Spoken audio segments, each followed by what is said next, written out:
Operation തിയേറ്ററിൽ രോഗിയും ഡോക്ടറും കൂടെ പാട്ട് പാടിയ സംഭവത്തിലെ രോഗിയാണ് എനിക്കൊപ്പം ഉള്ളത്. ശ്രേയയ്ക്ക് ഞങ്ങളൊരു സമ്മാനം ഇന്ന് കൊണ്ടുവന്നിട്ടുണ്ട്. അതായത് ശ്രേയ അതിനുശേഷം ആ ഡോക്ടറെ കണ്ടിട്ടില്ല. അപ്പൊ ഡോക്ടറെ ഇന്ന് നമ്മൾ ശ്രേയായിട്ട് കൂട്ടിമുട്ടിക്കുകയാണ്. ഇന്ന് ഡോക്ടർ ശ്രേയയെ കാണാൻ വേണ്ടി വരുന്നുണ്ട്. അപ്പോൾ 2 പേരും കൂടെ ഇന്ന് നമുക്ക് വേണ്ടി പാടും. അപ്പോൾ ശ്രേയക്കുള്ള സമ്മാനമാണ്. ദേ ഡോക്ടർ വരുന്നുണ്ട്. ഏതായാലും നമ്മൾ പറഞ്ഞിട്ടുണ്ടായിരുന്നു ശ്രേയ അടുത്ത് ഡോക്ടർ വരുമെന്നുള്ളത്. അതുകൊണ്ട് സസ്പെൻസ് ഇല്ല. പക്ഷേ അതിനുശേഷം ആദ്യമായിട്ടല്ലേ നിങ്ങൾ തമ്മിൽ കാണുന്നത്?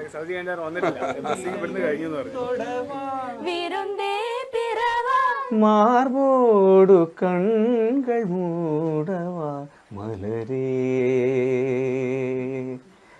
മൗനമാ മലർകൾ പേസുമാ. അടിപൊളി. നിങ്ങൾ കണ്ട കഥ എന്ന് പറയുന്നത് പേടിച്ചിട്ട് രോഗി പാട്ട് പാടിയതാണ്. ഡോക്ടർ ആ പേടി മാറ്റാൻ വേണ്ടി പാട്ട് പാടിയതാണ്. ഇനി ഇവർ 2 പേരും നമുക്ക് ഈ പേടിയില്ലാതെ തന്നെ പാട്ട് പാടിത്തരും കേട്ടോ. അത് നമുക്ക് അടുത്ത സെക്ഷനിലേക്ക് പോകാം. അതിന് മുമ്പ് സത്യത്തിൽ എന്താ സംഭവിച്ചതെന്ന് 2 പേരും പറയണം. അത് ഡോക്ടർ പറയും. ഡോക്ടർ ഇപ്പൊ ഈ അടുത്താണ് ഈ ഫറൂഖ്. അതെ അതെ, ഞാൻ 3 ആഴ്ചയായി ഫറൂഖ് താലൂക്ക് ഹോസ്പിറ്റലിലേക്ക് കൊയിലാണ്ടിയിൽ നിന്ന് ട്രാൻസ്ഫർ ആയി വന്നിട്ട്. അപ്പോൾ കേസ് സർജറിക്ക് പോസ്റ്റ് ചെയ്യുമ്പോൾ സാധാരണഗതിയിൽ ചെറിയ കുട്ടികളാകുമ്പോൾ എനിക്കറിയാം അവർക്ക് ടെൻഷൻ ഉണ്ടാവും എന്നറിയാം. ഞാൻ ഓർത്തോപെഡിക് സർജനാണ്. ഈ ക്യാമറയും ഈ ലൈറ്റ്സും ഒക്കെ കാണുമ്പോൾ എത്രത്തോളം എനിക്ക് പേടിയുണ്ടെന്നുള്ളത് ഞാനിപ്പോൾ റിയലൈസ് ചെയ്യുന്നു. അതിൻ്റെ എത്ര മടങ്ങ് ഉണ്ടാവും ഒരു ആൾ മാത്രമായിട്ട് വെള്ള ഡ്രസ്സ് ഇട്ട് തിയേറ്ററിലേക്ക് കയറുമ്പോൾ, അതും മോണിറ്ററിൻ്റെ പി ശബ്ദമൊക്കെ ബാക്ക്ഗ്രൗണ്ടിൽ ഉണ്ടാകുമ്പോൾ എത്രത്തോളം പേടിയുണ്ടാവുമെന്ന് എനിക്കറിയാം. അപ്പോൾ ഞാൻ മോളെ ടെൻഷൻ ഉണ്ടോ എന്ന് ചോദിച്ചു.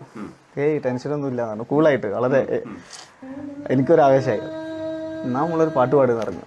സിമ്പിളായിട്ട് അവൾ പാടി ഞാൻ സപ്പോർട്ട് ചെയ്തു. ഒക്കെ കിടത്തിയതിന് ശേഷമാണ് നമ്മൾ പാട്ട് തുടങ്ങിയത്. ഈ വീഡിയോ റെക്കോർഡിങ്ങിന് മുമ്പും കുറച്ചുണ്ടായിരുന്നു. അവസാന ഭാഗേ നമ്മളെ 2 സിസ്റ്റേഴ്സ് ഉണ്ടായിരുന്നു, ജാനറ്റ് രോഹിണി. അവരാണിത് റെക്കോർഡ് ചെയ്യുന്നത്. അതിന് മുമ്പുള്ള ഭാഗം റെക്കോർഡ് ചെയ്തിട്ടില്ല. ഈ ഭാഗം മാത്രം റെക്കോർഡ് ചെയ്ത് കുറച്ചും കൂടെ നീട്ടി നമ്മൾ പാടിയിട്ടുണ്ടായിരുന്നു ഇതിനു മുമ്പേ.